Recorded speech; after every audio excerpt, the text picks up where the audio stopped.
seguinte, você que está assistindo, preciso saber se o áudio está chegando, se o áudio está bom. Vou esperar aqui a direção de áudio me avisar se o áudio está bom, se o áudio está chegando.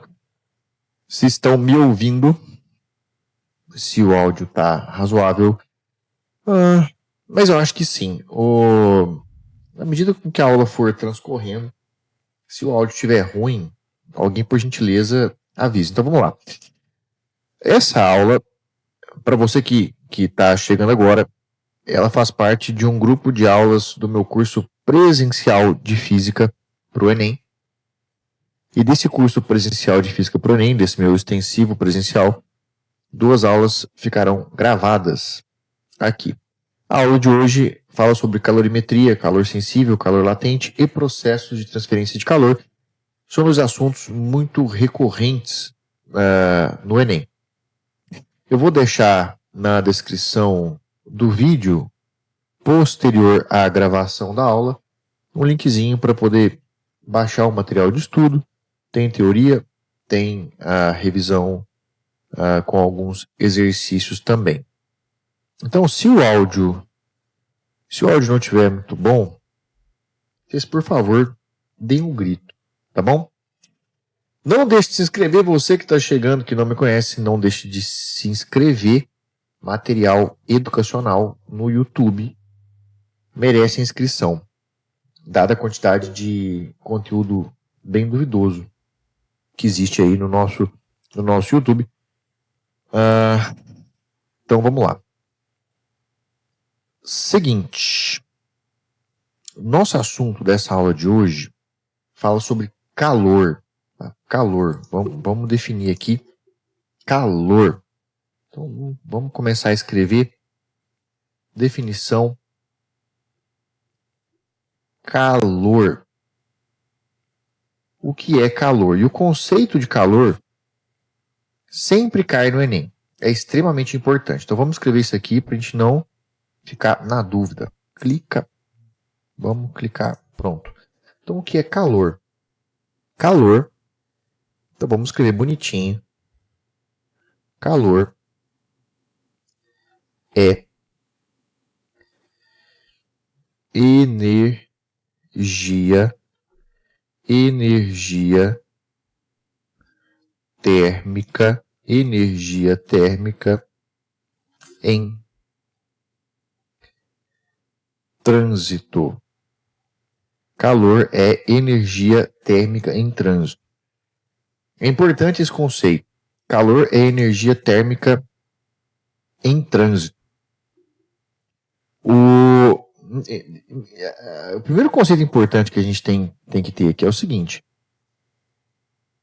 Expressões como estou com calor ou qualquer coisa que remeta ao armazenamento de calor, isso é fisicamente errado. O calor não é algo armazenável. O calor não se armazena. O calor é uma energia que se transmite. Então o corpo, ele transmite calor, ele perde calor, ou o corpo ganha calor, ele recebe calor, ele perde calor, mas ele não guarda calor. Então essa definição aqui é importante. Calor é energia térmica em trânsito. Nós podemos pensar o seguinte exemplo aqui, Vamos imaginar aqui 2 objetos. Eu tenho um objeto, vou chamar de objeto A. O objeto A, ele está aqui, Está bem quente. Está tão quente que ele está vermelho. Eu tenho aqui um certo objeto B. Esse objeto B está bem frio. Está tão frio que ele está azul. De forma espontânea, o calor ele vai fluir do mais quente para o mais frio. Então vai haver aqui um fluxo de calor do quente para o frio. Vou até deixar anotado aqui, temperatura, para não ter dúvida. A temperatura do objeto A é maior que a do objeto B. Então o calor, de forma espontânea, ele flui do A para o B. E ele vai fluir até quando? Ele vai fluir até as temperaturas se tornarem iguais. À medida com que o objeto A perde calor, a sua temperatura diminui. À medida com que o objeto B ganha calor, a sua temperatura aumenta, até se igualarem. A hora que se igualarem, o fluxo de calor cessa. Então, o calor existe enquanto ele está fluindo, enquanto o objeto A perde e enquanto o objeto B ganha. Isso é o calor. Então, calor é energia térmica em trânsito. Então, o calor não é armazenável. O Enem já perguntou isso. Então, toma cuidado com esse conceito. Calor é energia térmica em trânsito. Agora, como acontece esse trânsito? Como é que o calor flui?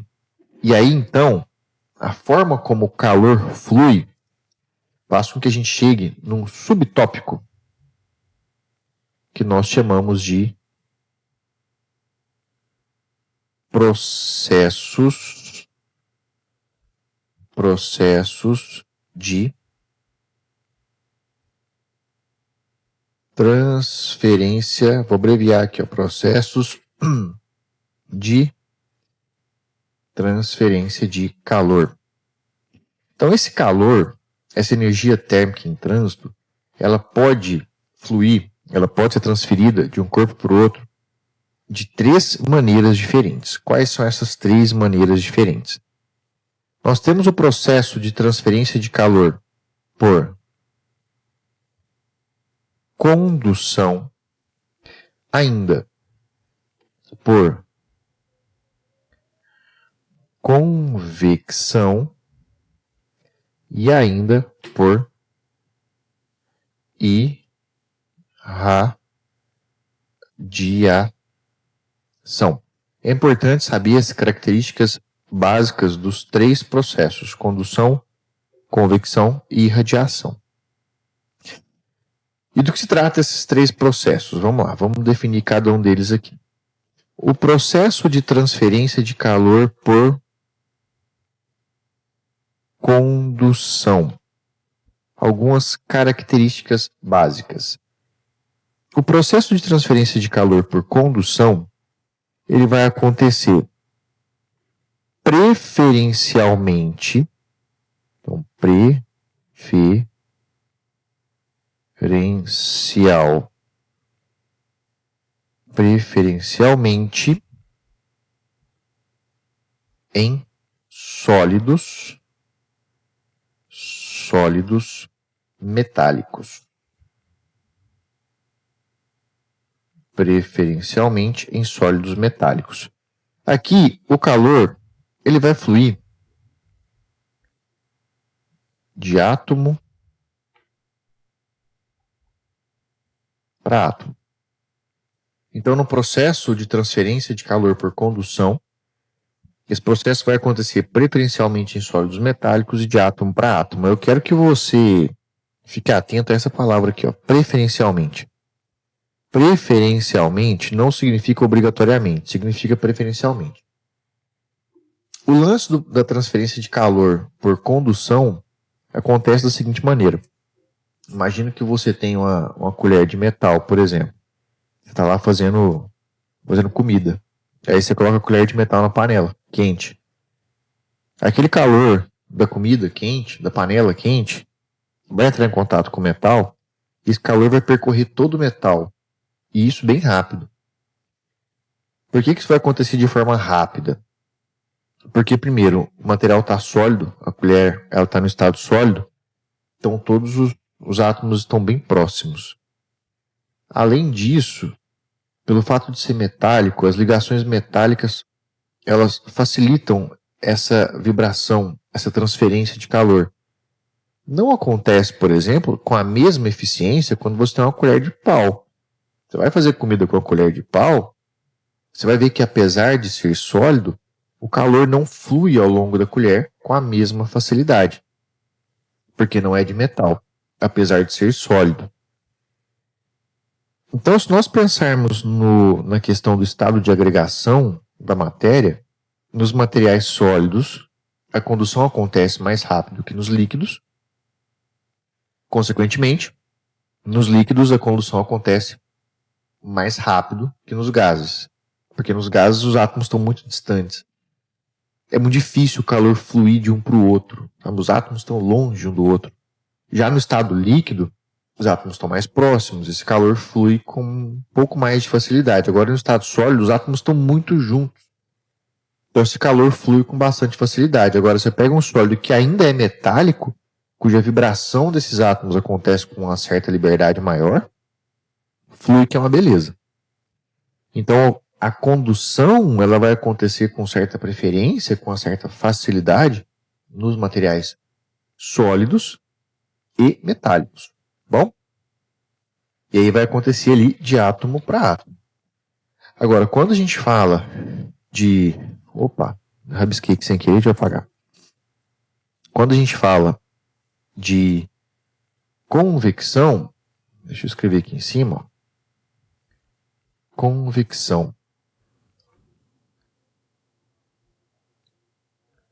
Convecção.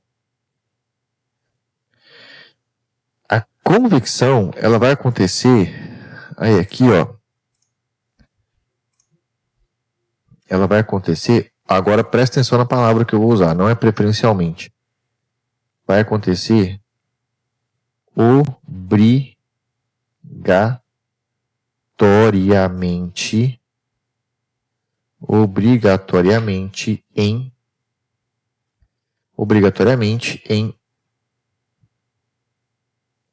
fluidos, obrigatoriamente em fluidos.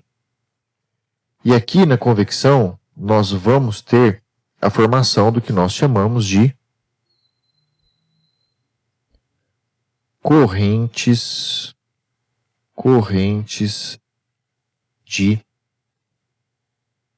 convecção. Correntes de convecção.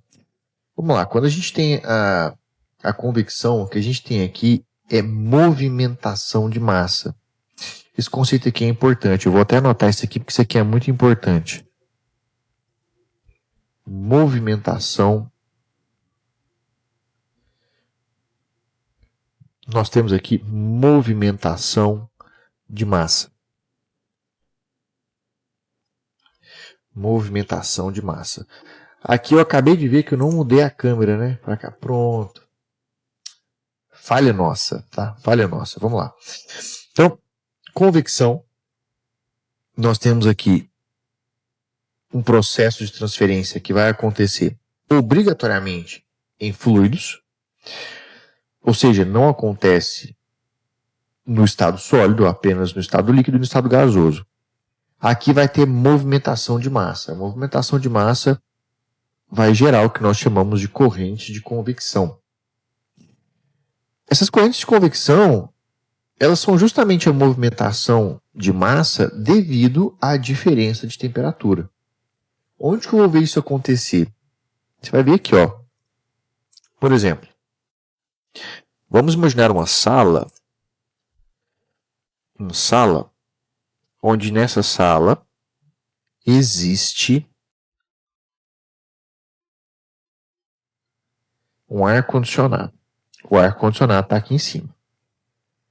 Qual que é a ideia do ar-condicionado? O ar-condicionado ele vai soprar ar frio aqui na parte alta do ambiente. Imediatamente quando ele solta esse ar frio, o que vai acontecer? Lembrando que está quente, está um dia que está quente, então todo o ar da sala está quente, mas ele sopra ar frio aqui em cima. O ar frio ele tem as moléculas mais próximas. O ar frio é mais denso. As moléculas estão mais juntas, então o ar frio ele é mais pesado. Por causa disso, a tendência aqui do ar frio, é descer, porque ele está pesadão. Só que o ar que está embaixo está quente, porque está um dia quente, é por isso que se ligou o ar-condicionado, porque está quente o dia. Então o ar aqui embaixo está quente, o ar em toda a sala, na verdade, está quente. E o ar quente é menos denso. O ar quente é menos denso, as suas moléculas elas estão mais afastadas. Como ele é menos denso, ele é mais leve. Então, ao mesmo tempo que esse ar pesado, que o ar condicionado soprou, começa a cair, esse ar quente que está aqui, que está leve, ele começa a subir. E isso começa a girar. Então, o ar frio desce, o ar quente sobe, só que o ar-condicionado sopra mais ar gelado. O ar frio desce, o ar quente sobe, o ar-condicionado vai lá e sopra mais ar gelado. O ar frio desce, o ar quente sobe, e por aí vai. Essa circulação, ela é chamada de corrente de convecção. Isso acontece na geladeira também. Se você pensar que na geladeira, você tem ali o congelador que fica em cima, e o congelador, na verdade o que funciona na geladeira é o congelador.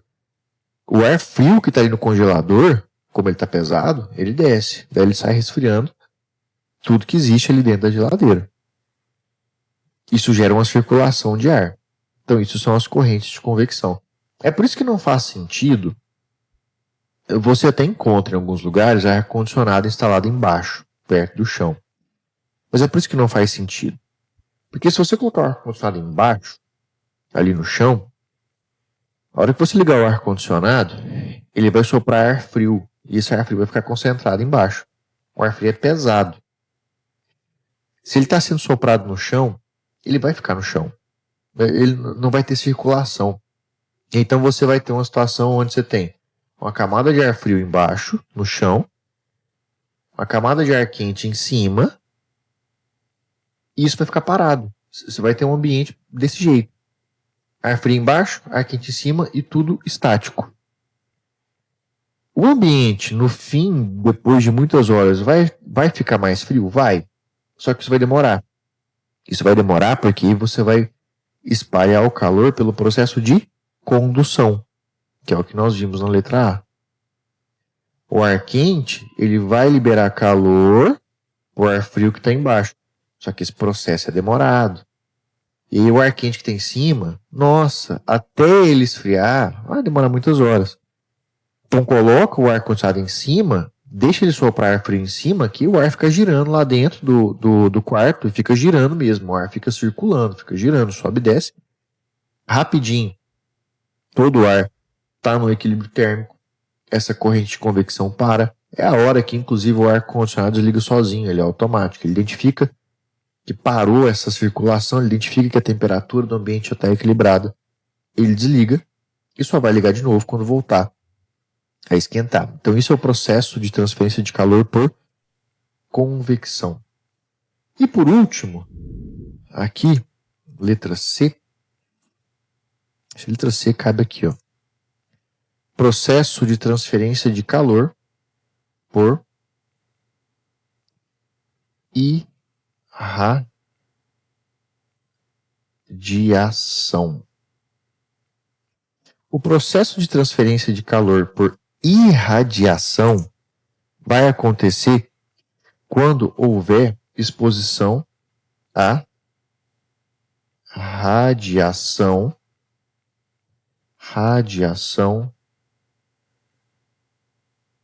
eletromagnética. Quando a gente fala em radiação eletromagnética, a gente está falando de luz no sentido geral. Tá? Luz do sol, por exemplo. Você vai sair no sol, repara que um pouquinho que você fica no sol, você esquenta. A radiação é energia. Então, quando essa radiação interage com a matéria, os átomos da matéria recebem essa energia e começam a vibrar com mais intensidade. Como eles começam a vibrar com mais intensidade, a temperatura daquele sistema, daquela matéria, aumenta. Então, isso é o processo de transferência de calor por irradiação. Então, nós temos os 3 tipos. É importantíssimo você saber isso aqui. Então, a condução, ela vai acontecer de forma preferencial nos sólidos metálicos, mas não é obrigatório. A convecção, aí, obrigatório em fluidos, ou seja, líquidos e gases. Dali vai haver a formação das correntes de convecção, ou seja, vai haver movimentação de massa. E é interessante aqui, às vezes o Enem ele pergunta coisas querendo saber se na condução existe movimentação de massa. Não existe movimentação de massa. Tá, na condução, toda a matéria está ali parada. Tá? O calor ele vai fluir de átomo para átomo com a matéria estabilizada. Agora, na convecção, a matéria se move. Por isso que não faz sentido ter convecção no meio sólido. e a irradiação através de radiações eletromagnéticas. Agora, esse calor, quando ele flui, ele pode promover duas mudanças na matéria. Quais são essas mudanças? O calor, aqui ó, ele pode alterar a temperatura. Então o calor, quando ele flui, né, quando ele chega, quando ele sai, ele pode alterar a temperatura do sistema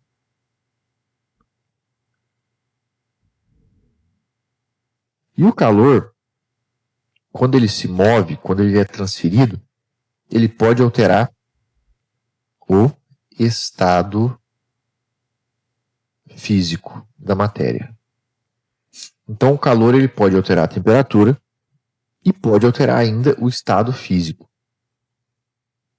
Quando o calor altera a temperatura, ou seja, o calor saiu de um corpo, o corpo esfriou. Ou ainda, o calor chegou num corpo e o corpo esquentou. Nesse caso, esse calor ele será chamado de calor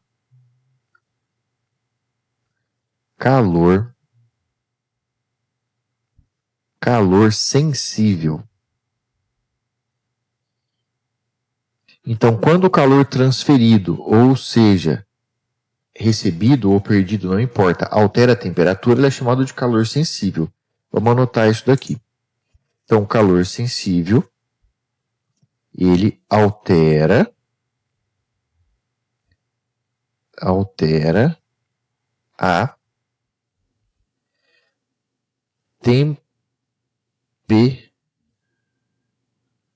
a temperatura do sistema. O calor sensível altera a temperatura do sistema. Tem como nós calcularmos isso? Tem como nós calcularmos isso. O calor, grande parte dos materiais, ele é representado por um Q maiúsculo, assim, ó. Qualquer calor, tanto que o que altera a temperatura quanto o que altera o estado físico. Ele é representado por um Q maiúsculo, assim. Esse calor que altera a temperatura do sistema, essa quantidade de calor é calculado assim, ó. Eu tenho a massa do sistema, que está perdendo ou recebendo esse calor, vezes, vou colocar aqui um Czinho minúsculo, já vou te falar o que significa, vezes a variação de temperatura causada nesse sistema, devido a essa troca de calor. Esse Czinho, aqui pequeno, ele tem nome, ele é chamado de calor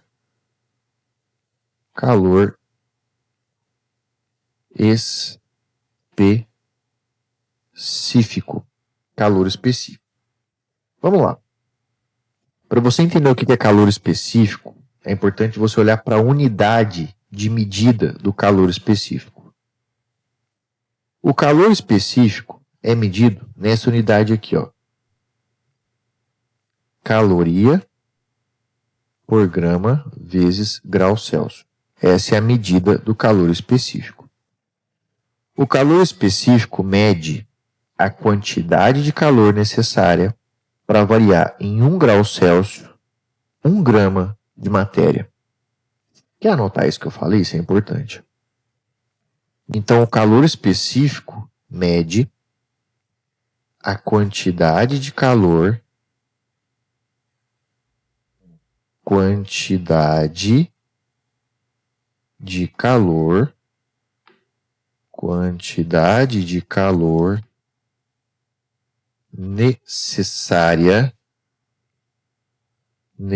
necessária para variar em 1 grau Celsius 1 grama de substância. Substância, matéria. Enfim. Exemplo. Deixa eu dar um exemplo aqui, ó. O calor específico da água, no seu estado líquido, vale 1 caloria por grama graus Celsius. Ou seja, para eu variar em 1 grau Celsius para mais ou para menos 1 grama de água, eu preciso fornecer ou retirar uma caloria. O calor, aqui ó, calor, essa grandeza, calor, comumente é medida em caloria. Importante, não é a unidade oficial de calor. No sistema internacional, o calor, como toda energia, é medida em joules. E por que o slide não mudou aqui para vocês? Agora que eu vi, deixa eu ver. Ah, mudou sim. Pronto, mudou. O calor no sistema internacional é medido em joules, como qualquer energia. Mas na prática, na grande maioria dos exercícios, o calor vai ser medido em calorias. A massa medida em gramas. E a temperatura, graus Celsius. Então, esse é o calor do tipo sensível. Ele altera a temperatura do sistema. Agora, e se, na hora que o sistema absorver calor, ou de repente perder calor, ele mudar de fase, mudar o seu estado físico? Teremos outro tipo de calor. Mas antes de vermos qual é o outro tipo de calor, vamos fazer aqui uma breve revisão sobre os estados físicos da matéria. Quais são os estados físicos da matéria? Nós temos o estado sólido, o estado líquido e o estado gasoso. São os 3 estados físicos. Na verdade, não são os únicos, tá? Então, nós temos outros 2 estados físicos da matéria, mas que eu não vou entrar em detalhes nessa aula, até porque nem faz parte do programa do ensino médio. Mas que é cobrado em vestibular são esses 3 estados físicos. Agora, só para relembrar, sólido para líquido, líquido para gás, como é que funciona isso? Tem nomes essas pequenas mudanças aqui, ó. Quando o sistema vai de sólido para líquido, a gente chama esse processo aqui de fusão.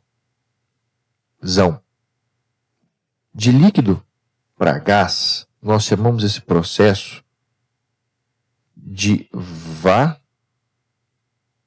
vaporização. De gás, aqui ó, do estado gasoso para o estado líquido, nós chamamos isso aqui de condensação.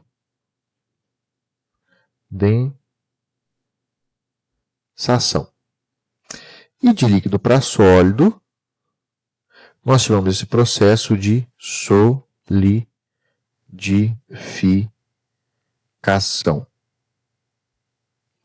Quando uma certa substância vai direto do sólido para o gás, nós chamamos esse processo aqui, ó, quando ele acontece direto,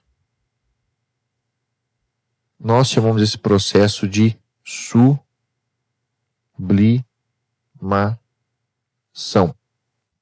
E quando faz o processo inverso, de gás para sólido, aí alguns autores chamam de sublimação também,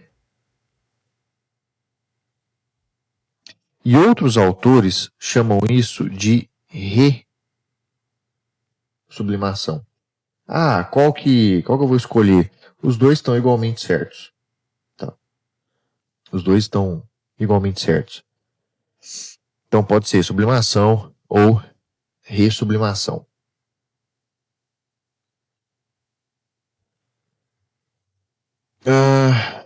Aqui é o seguinte agora, mais um detalhe importante aqui. Mais um detalhe importante aqui, que é o seguinte. Aqui no estado gasoso,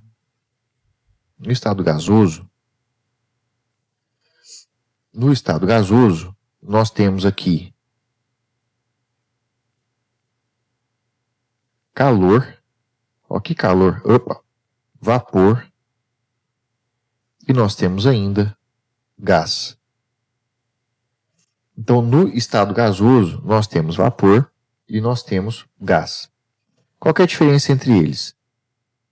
O vapor, para voltar para o estado líquido, basta você mexer ou na pressão ou na temperatura. E o gás, para voltar para o estado líquido, você tem que mexer na pressão e na temperatura. Então anota isso. No vapor, para você voltar para o estado líquido, basta você alterar ou a temperatura ou a pressão. Um gás, para voltar para o estado líquido, você tem que mexer tanto na temperatura quanto na pressão. E ainda aqui, ó, quando a gente fala de vaporização, nós temos 3 processos possíveis aqui, ó. Na vaporização, nós temos 3 processos possíveis. Essa transformação de líquido para o estado gasoso, nós temos a evaporação, nós temos a ebulição e nós temos a calefação. Evaporação, ebulição e calefação. A evaporação é um processo extremamente lento. É aquele processo em que o líquido ele vai mudar de estado só ali na sua superfície, bem devagar. É quando você deixa, por exemplo, uma vasilha com água no ambiente. Enche uma vasilha com água e deixa ali no ambiente. Só aquela camada mais superficial é que vai indo para o estado gasoso. Na ebulição, todo líquido entra para o estado gasoso a um valor de temperatura muito específica. Por exemplo, a água ela entra para o estado gasoso a mais ou menos 100 graus Celsius. Um processo de ebulição, todo líquido muda de fase. E a calefação é um processo muito brusco. Por exemplo, você pega uma gotinha com água, você joga numa chapa bem quente. A hora que ela bate ali, esse processo é instantâneo. O líquido muda de fase de forma quase que instantânea. Então, esse é um processo de calefação. Então, nós temos esses 3 estados físicos, sólido, líquido e gasoso, com os respectivos nomes. É bom você saber esses nomes. Isso é básico, inclusive. Importante que a vaporização acontece de 3 maneiras diferentes: evaporação, ebulição e calefação. E dentro do estado gasoso, nós temos vapor e nós temos gás. O vapor, para virar líquido, basta você alterar a temperatura ou pressão. Agora já o gás, para virar líquido, você tem que alterar a temperatura e pressão. Esse calor envolvido na mudança de fase, ele é chamado de calor. Vamos anotar aqui, ó. Ele é chamado de calor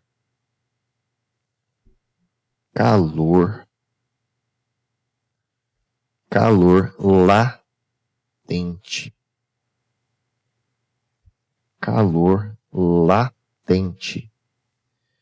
Então, o calor latente, ele altera o estado físico.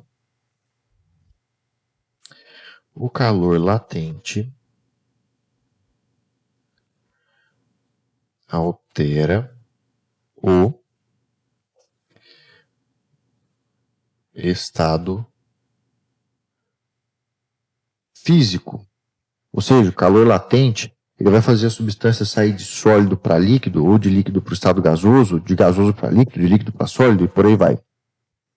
Tem como calcular a quantidade de calor necessária para fazer essa mudança? Tem. Tem como calcular. De novo, a grande maioria dos materiais utiliza a letra Q para simbolizar calor, tanto faz se é o sensível ou se é o latente.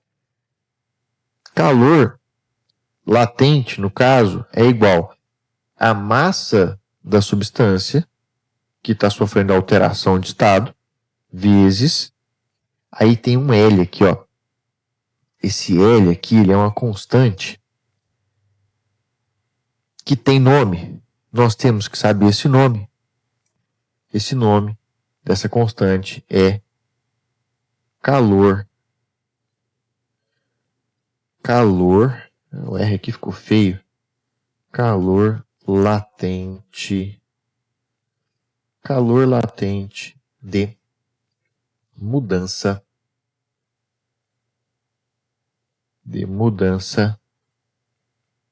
de fase.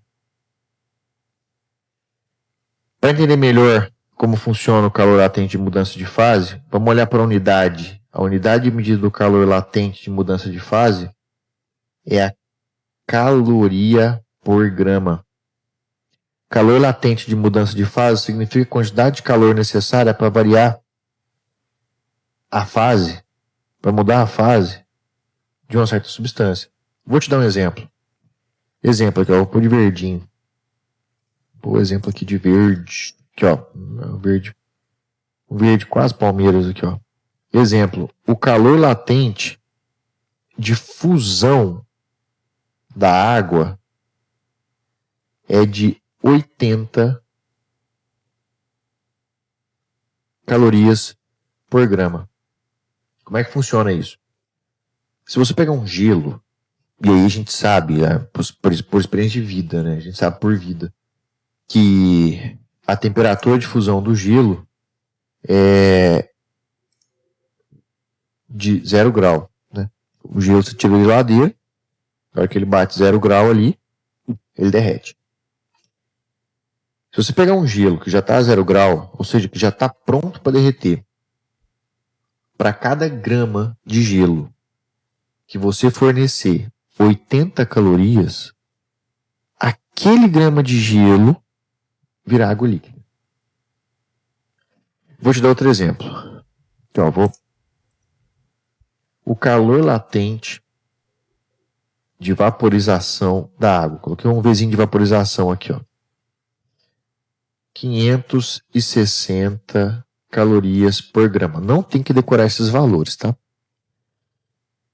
Vaporização da água, 560 calorias por grama. Ou seja, você pega a água que já está quase no ponto de ebulição ali, quase batendo 100 graus Celsius na panela.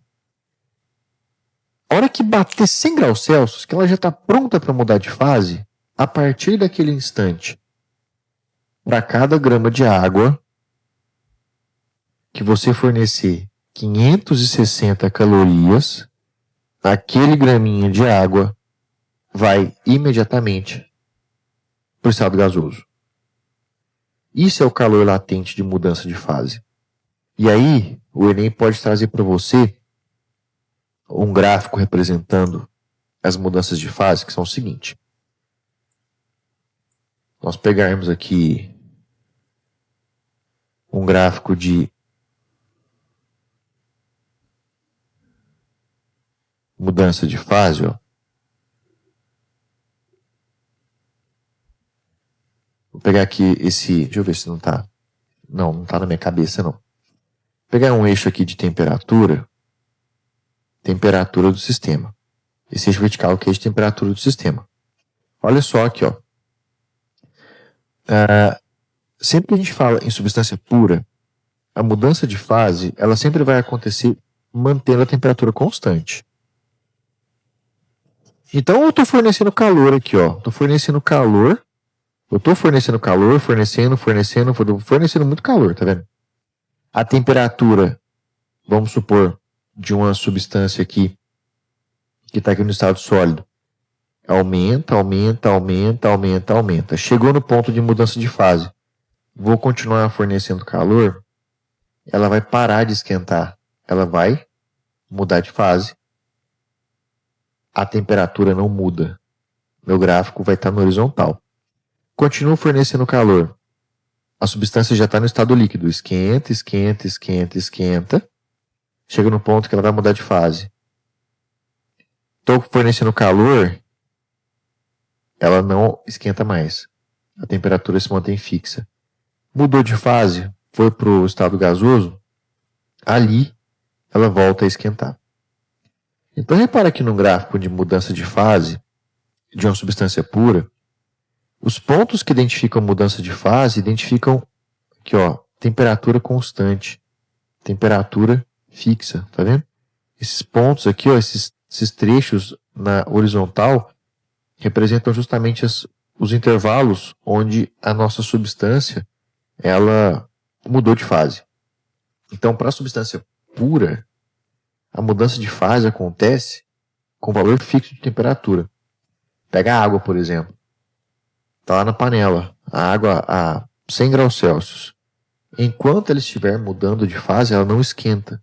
Ela não passa de 100 graus Celsius. Inclusive, isso é a lógica do banho-maria. Por que você usa banho-maria para cozinhar, para derreter chocolate, por exemplo? Se você colocar o chocolate na panela e colocar essa panela direto no fogo, o metal vai pegar o calor vindo da chama e vai esquentar demais. Vai queimar o chocolate. Agora, pega essa panela e coloca dentro de outra panela que tem a água e coloca no fogo. A água vai absorver calor, vai esquentar, e a hora que bater 100 graus, ela vai começar a mudar de fase. E ela não passa de 100 graus, porque mudança de fase mantém a temperatura constante.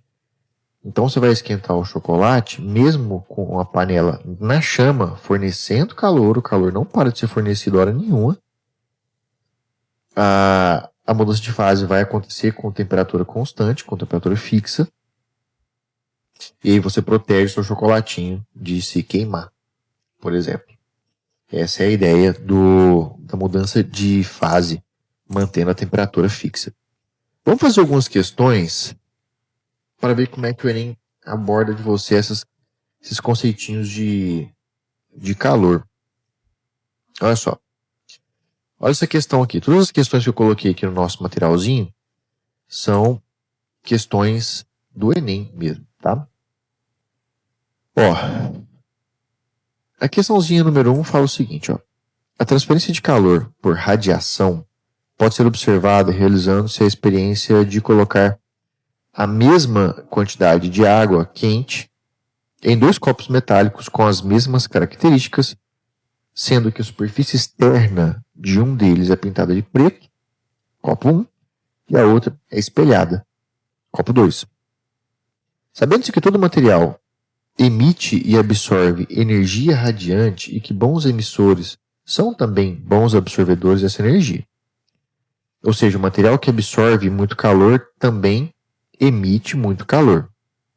Ao se colocar um termômetro dentro de cada copo, observe-se que após alguns minutos, a temperatura do copo da água.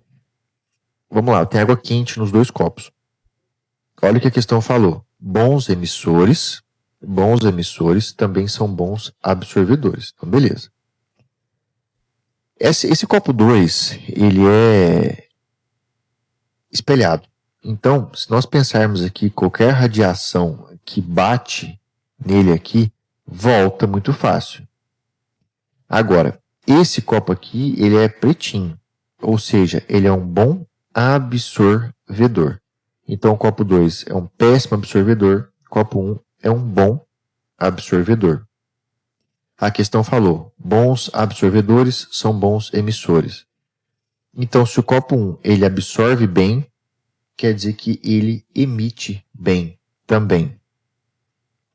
E se eu tenho água quente aqui dentro desse copo, esse copo ele vai emitir calor dessa água quente com mais facilidade que o copo 2. O copo 2 não vai fazer a água quente sair daqui, né? Não vai fazer com que o calor da água quente saia daqui com tanta facilidade. Então, bons absorvedores são bons emissores.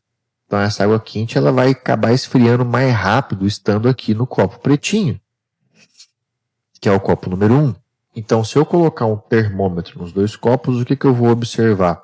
Que a temperatura da água no copo 1 diminui mais rapidamente que a do copo 2. Por isso, letra D. Próxima questãozinha. A tirinha ilustra esquimós dentro de um iglu, habitação de formato hemisférico construída durante o inverno a partir de neve ou blocos de gelo. Essa estrutura de construção se justifica pelo fato de esse povo habitar nas regiões mais setentrionais da Groenlândia, Canadá, e Alasca. Na tirinha, a geladeira é necessária para fazer gelo por quê? Então vamos ver a tirinha. Eles chegaram aqui de frente a uma geladeira, lembrando que eles estão dentro de um iglú, que é uma casa formada de gelo. Aí um vira pro outro e fala, ué, você comprou uma geladeira? É. Pra quê? É para as crianças. Elas adoram brincar de casinha. Então o que, que as crianças estão fazendo? Pegaram o gelo que estava aqui na geladeira e estão construindo uma casinha de iglu, de gelinho, dentro de um outro iglu. Na tirinha, a geladeira é necessária para fazer gelo por quê? Então por que eles tiveram que comprar uma geladeira para fazer gelo se eles estão dentro de um outro bloco de gelo? Então, o gelo, e isso não é tão intuitivo assim, mas o gelo, ele é um péssimo transmissor de calor. O gelo, ele é isolante térmico, acredite se quiser. O gelo, ele é isolante térmico. Na parte de fora do iglu, aqui de fora, tá muito frio. É a parte externa da casinha dos caras. Tá frio pra caramba, tá ventando muito, aqui tá muito frio. Então, o iglu, que tem paredes de gelo, impede que o calor daqui de dentro da casinha saia e vá para o ambiente externo. Isso faz com que seja possível a sobrevivência das pessoas aqui dentro.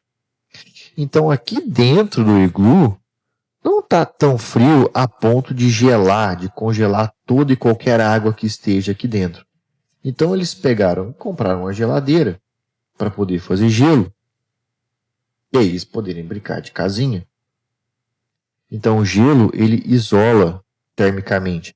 É por isso que você tem, por exemplo, em países muito frios, você tem aqueles lagos com a superfície do lago congelada. A superfície da água está em contato com a atmosfera que está muito fria. Então a superfície da água acaba congelando. Como o gelo ele é menos denso que a água e o gelo boia, então aquela camada de gelo fica no alto ali, está boiando ali, está na superfície da água. A partir desse momento, essa camada de gelo protege a parte de baixo do lago de perder mais calor para o ambiente, consequentemente protege a parte de baixo do lago de congelar também. Então, formou o gelo, isolou e protegeu o restante do frio. Olha que interessante. E é isso que o pessoal ali, que o esquimó faz. Ele faz uma casa de gelo para se proteger do frio que está lá de fora. Frio esse que formou o gelo. O frio formou o gelo que o esquimó usou para construir a casa. Mas ele faz a casa para se proteger do frio que está lá de fora, que formou o gelo que ele usou para construir a casa. Aí eles tiveram que comprar uma geladeira para fazer gelo. Tá? Então, na tirinha, a geladeira é necessária para fazer gelo porque, letra A temperatura interna do iglu é maior do que a de solidificação da água, certo? Exatamente por isso. Mais uma questãozinha. O menino está ajudando sua mãe na cozinha.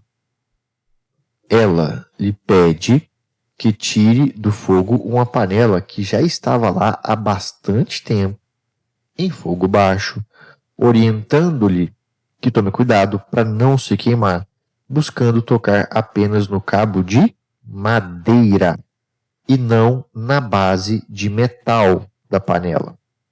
A mãe fez essa recomendação porque o metal, em relação à madeira, apresenta maior condutividade térmica. O metal, por ser sólido, lembra dos processos de transferência de calor por condução. O metal, por ser um material sólido metálico, ele conduz calor com muito mais facilidade que a madeira. Então, se o menino põe a mão no metal ali, esse calor vai sair do metal com muita facilidade. E vai para quem? Para a mão do menino. Então o menino vai acabar se queimando. Então o menino coloca a mão no cabo de madeira, porque a hora que ele põe a mão ali na madeira, essa madeira não vai transmitir calor com tanta facilidade para a mão dele.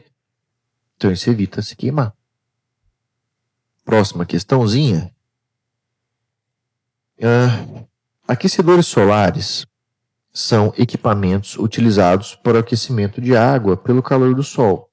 São compostos por coletores solares, nos quais ocorre o aquecimento da água, e por um reservatório térmico que é armazenada a água quente para ser utilizada posteriormente.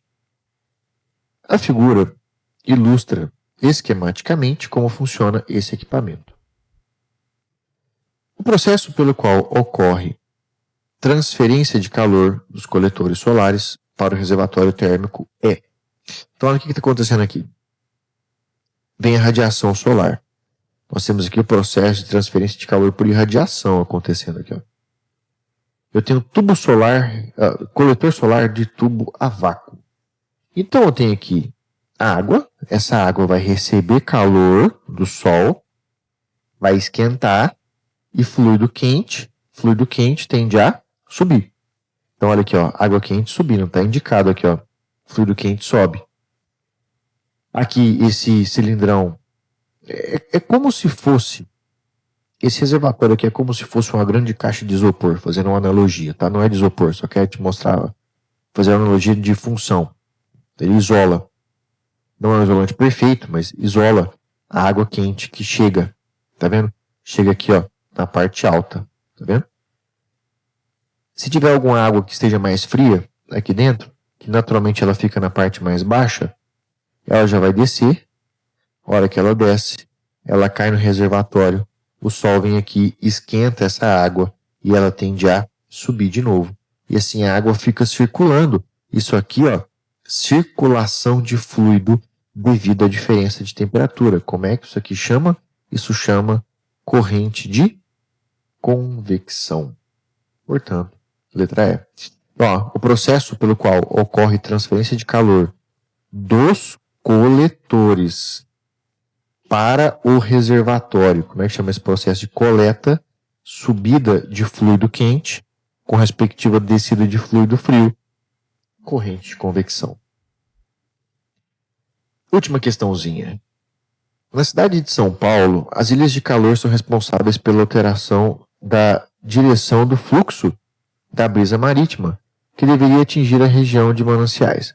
Mas, ao cruzar a ilha de calor, a brisa marítima agora encontra um fluxo de ar vertical, que transfere para ela energia térmica absorvida das superfícies quentes da cidade, deslocando-a para altas altitudes. Dessa maneira, há condensação e chuvas fortes no centro da cidade. Em vez da região de mananciais, a imagem apresenta os 3 subsistemas que trocam energia nesse fenômeno. No processo de fortes chuvas no centro da cidade de São Paulo, há 2 mecanismos dominantes de transferência de calor. Entre o Sol e a ilha de calor, olha aqui, ó, entre o Sol e a ilha de calor. Entre o Sol e a ilha de calor, e entre a ilha de calor e a brisa marítima. Esses mecanismos são respectivamente, olha, o Sol ele transfere calor através de radiação eletromagnética. Esse processo recebe o nome de irradiação. E entre a ilha de calor e a brisa marítima, repare que essa brisa marítima aqui, ó, ela sobe, ela esquenta, porque a ilha de calor está quente, e essa brisa, ela sobe. Ó, isso aqui é um fluido. Fluido, quando esquenta e sobe, isso aqui tem nome. Isso se chama convecção.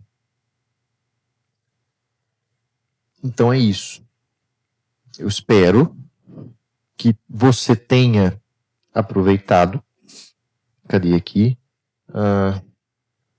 Tá aqui. Você tenha aproveitado a explicação. Então, calor é energia térmica em trânsito. Esse trânsito ele pode acontecer por condução, convecção e radiação. A condução ocorre preferencialmente em sólidos metálicos. A convecção ocorre apenas em fluidos porque eu tenho movimentação de massa. E a irradiação acontece através de radiações eletromagnéticas. Quando a gente fala em calor, o calor pode causar 2 resultados possíveis. Se ele alterar a temperatura do sistema, a gente chama esse calor de calor sensível. E se ele alterar o estado físico, a gente chama esse calor de calor do tipo latente. Quando a gente fala em estado físico, são 3. Que é o sólido, o líquido e o gasoso. Lembra dos respectivos nomes das mudanças: sólido para líquido, fusão; líquido para o estado gasoso, vaporização. Lembra que tem 3 tipos de vaporização possível: evaporação, ebulição e calefação, de gasoso para líquido, condensação, de líquido para sólido, solidificação, e se for direto, de sólido para o estado gasoso, sublimação ou ainda ressublimação, se for do gasoso para o sólido. Quando a gente fala do gráfico de mudança de fase, ao longo do tempo que eu estiver fornecendo calor, sempre que a temperatura do sistema se estabilizar, ou seja, estou fornecendo e o objeto parou de esquentar, quer dizer que ali estará havendo uma mudança de fase. É isso, espero que você tenha gostado. Como eu disse no começo da aula, essa aula faz parte do meu curso presencial extensivo de física, porém as próximas 2 aulas, essa e a da semana seguinte, eu farei aqui e deixarei a aula gravada. Caso tenha gostado, caso tenha sido proveitoso para você, deixe o seu likezinho, se inscreva. Além disso, tem muito conteúdo no canal. Deixe seu comentário também, se foi ruim, se for bom, se entendeu, se não entendeu nada. Deixe sua pergunta. É isso. Até a próxima aula. Valeu.